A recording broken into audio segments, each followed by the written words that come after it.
Salut à tous, bienvenue, c'est Jean-Mi et bienvenue chez moi. Il y a des jeux qui vous demandent de construire votre stratégie bien patiemment, en espérant que personne ne vienne la perturber. Et puis il y a ceux où cette tranquillité n'existe tout simplement pas. Des jeux où on passe autant de temps à surveiller les autres qu'à regarder ce qui se passe devant soi. Où chaque petite avancée peut être remise en question quelques secondes plus tard, et où on se surprend à changer de plan parce qu'un adversaire vient de jouer exactement la carte qu'il fallait. Axe Effect s'inscrit totalement dans cette philosophie. Dans le jeu, vous incarnez des alchimistes confrontés à des malédictions qu'il va falloir soigner avant vos concurrents.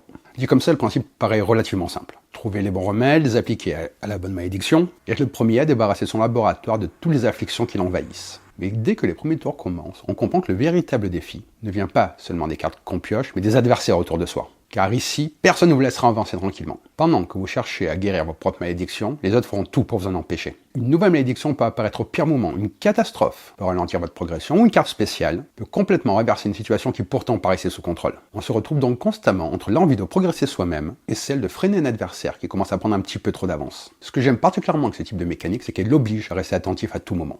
On ne joue jamais uniquement avec sa main. On observe les remèdes déjà posés chez les autres joueurs. On repère les nouvelles vulnérabilités qui apparaissent. On attend parfois un tour avant de jouer une carte car on sait qu'elle sera plus intéressante quelques tours plus tard. Cette lecture permanente de la table crée une dynamique très vivante et donne le sentiment que tout le monde participe, même lorsque ce n'est pas à vous de jouer. Le jeu laisse également une place importante à la discussion entre joueurs. Les négociations ne sont non seulement autorisées, mais elles font également partie de l'expérience. On promet de ne pas attaquer quelqu'un pendant un tour. On tente de convaincre un voisin de cibler un autre joueur. On essaie de détourner l'attention lorsqu'on commence à prendre l'avantage. Libre à chacun de respecter sa parole ou non, mais ces échanges participent largement à l'ambiance et donnent souvent naissance à des situations aussi tendues qu'amusantes. Le tour reste pourtant très accessible, les règles sont rapides à assimiler, les tours s'enchaînent sans temps mort et la partie trouve très naturellement son rythme. Comptez généralement entre 10 et 30 minutes pour une partie, avec une table pouvant accueillir de 2 à 8 joueurs à partir de 10 ans. Axe Effect est un jeu de Ben Bromstein, Jad Sams et Cat Tech. J'espère que j'ai pas écorché leur nom. Le jeu est illustré par Ben Bromstein et édité par Pillbox Games. Les illustrations sont tout simplement fantastiques. Derrière cette simplicité se cache avant tout un jeu qui mise sur l'interaction, le timing et la capacité à s'adapter en permanence. Si vous aimez les jeux où les décisions des autres influent les vôtres, on ne peut jamais considérer une victoire comme acquise avant les derniers instants, et où les discussions, les petites alliances, font autant partie de la partie que les cartes elles-mêmes, alors Axe Effect a tout pour vous plaire. Je vous propose maintenant, on va découvrir son fonctionnement, et à la fin de la vidéo, je vous donnerai mon avis après plusieurs parties. Allons voir comment cette course au remède s'articule. Allez, on va voir comment ça se passe autour de la table. Avant de vous partager mon ressenti sur le jeu et les sensations qu'il procure autour de la table, je vous propose de découvrir son fonctionnement dans le détail. On va commencer par la mise en place.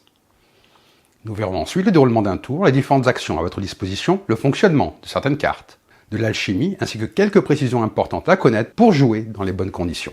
Une fois la règle assimilée, nous reviendrons en fin de vidéo sur mon avis après plusieurs parties, avec ce que j'ai particulièrement apprécié, les sensations que le jeu propose réellement autour de la table, le profil des joueurs auxquels il s'adresse le mieux, mais aussi les quelques points qui mériteraient d'être pris en compte avant de se lancer. Maintenant que le programme est posé, installons le jeu et regardons ensemble comment se déroule une partie de Axe Effect. Pour commencer, chaque joueur va recevoir 4 cartes malédiction devant lui. Prenez toutes les cartes malédiction, mélangez-les, puis distribuez-en 4 à chaque joueur. Si un joueur reçoit 2 fois la même, il en défausse une immédiatement et en pioche une nouvelle. Répétez l'opération jusqu'à ce que chaque joueur ait 4 malédictions différentes devant lui. Une fois les malédictions distribuées, rassemblez toutes les cartes restantes. Mélangez à nouveau le paquet en y incluant les cartes malédictions non distribuées ainsi que les cartes effets spéciales. Chaque joueur va recevoir 4 cartes de cette pioche. Tous les joueurs suivent exactement le même déroulement du tour. Au début de votre tour, vous piochez 2 cartes. Vous disposez ensuite de 2 actions à effectuer dans l'ordre de votre choix. Les joueurs enchaînent les tours jusqu'à ce que l'un d'eux ait réussi à soigner toutes les malédictions présentes devant lui. Cela comprend aussi bien les malédictions reçues lors de la mise en place que celles qui lui sont infligées plus tard par ses adversaires. Dès qu'un joueur a placé un remède sur chacune des malédictions devant lui, il remporte immédiatement la partie. Après avoir pioché 2 cartes, vous pouvez utiliser vos 2 actions parmi les possibilités suivantes. La première action consiste à jouer une carte remède depuis votre main. Pour cela, il suffit de poser le remède correspondant directement sur la malédiction associée devant vous. Par exemple, imaginons qu'en main, j'ai cette carte qui traite cette malédiction-là. Je la pose dessus et elle est soignée. Il suffit de poser le remède correspondant directement sur la malédiction associée devant vous. Vous pouvez également maudire un autre joueur. Vous pouvez également utiliser une action pour infliger une nouvelle malédiction à un adversaire. Pour qu'une malédiction puisse être ajoutée, le joueur doit être vulnérable à celle-ci. Par exemple, un joueur a soigné Sinister Spore. Avec cette carte-là, il sera maintenant vulnérable à Polymelia ainsi qu'à Beetlepox. S'il possède déjà Beetlepox, vous ne pouvez pas lui infliger une seconde. En revanche, s'il ne possède pas encore Polymelia, vous pouvez lui infliger. Vous pouvez également jouer une carte Disaster, catastrophe. Vous choisissez l'une des malédictions qui n'a pas encore été soignée, puis vous placez votre carte catastrophe dessus. Chaque malédiction possède un effet propre qui se déclenche lorsqu'une carte catastrophe lui est appliquée.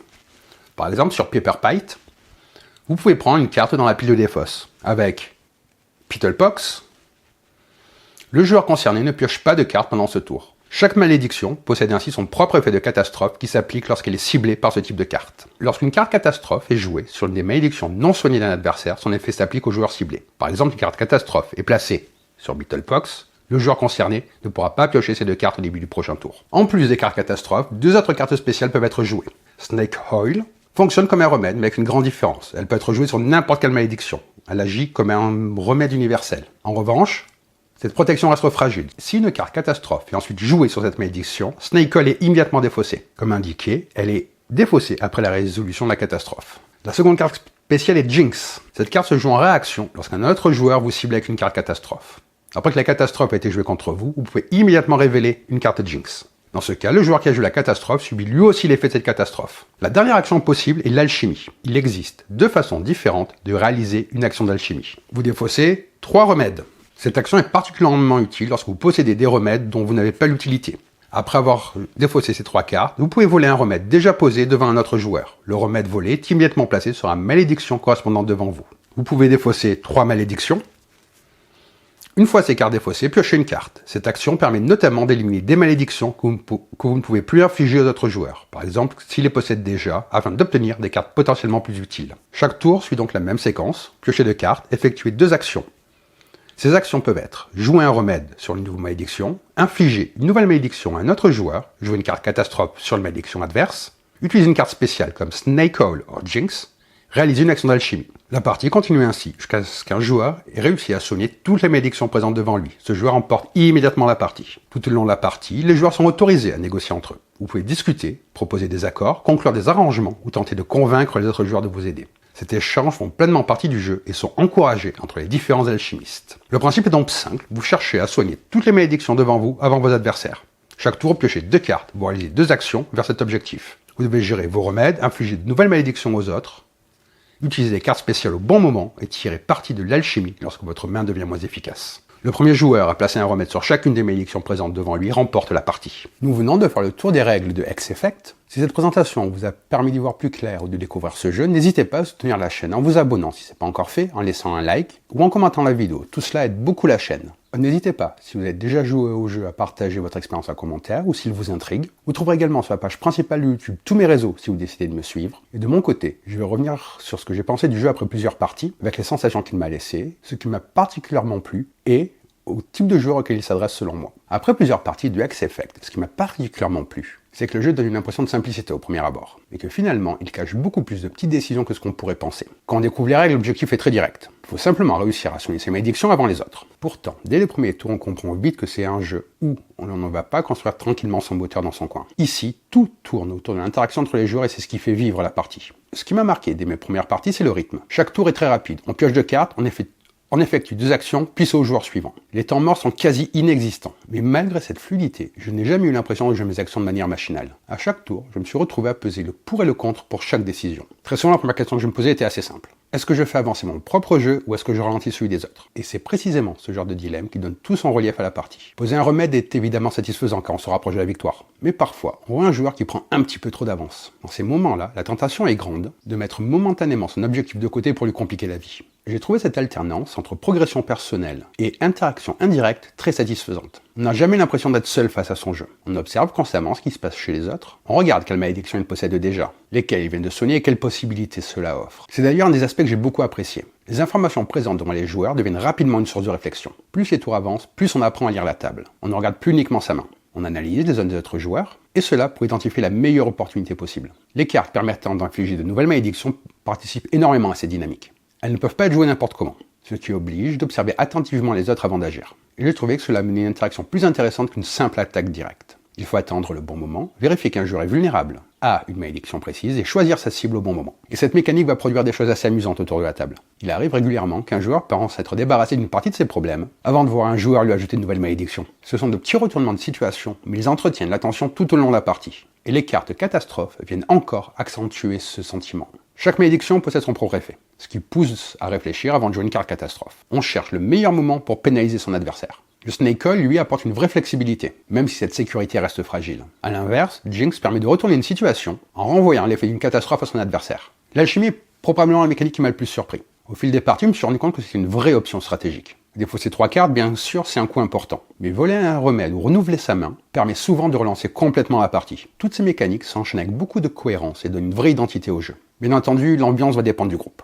Mais le jeu encourage clairement les discussions ainsi que les négociations. Les alliances temporaires, les promesses, les tentatives de convaincre notre joueur apportent au jeu une vraie dimension sociale. Les règles, elles, sont faciles à expliquer et les nouveaux joueurs comprennent rapidement ce qu'il faut faire. La rejouabilité, elle, vient surtout du groupe de joueurs, car les groupes différents rendent chaque partie différente. C'est un jeu qui plaira aux amateurs d'interaction directe, où il faut observer les autres, choisir le bon timing et accepter que ses plans soient régulièrement contrariés. Au final, j'ai trouvé que X-Effect propose une expérience très interactive avec des règles accessibles. Les parties sont fluides, les tours s'enchaînent rapidement, et les décisions restent intéressantes du début à la fin. Ce que j'ai apprécié, c'est que le jeu ne cherche pas à être plus complexe que ce qu'il ne faut. Il mise sur les interactions, le timing, et les choix des joueurs pour créer la tension. Au fil de mes parties, c'est surtout cette dynamique de table, faite de négociations, de coups et d'opportunités, ainsi que de retournements de situation qui m'a donné envie d'y revenir. Donc voilà pour cette vidéo, j'espère que ça vous a plu. Et sur ce, je vous dis bonne partie et bon jeu.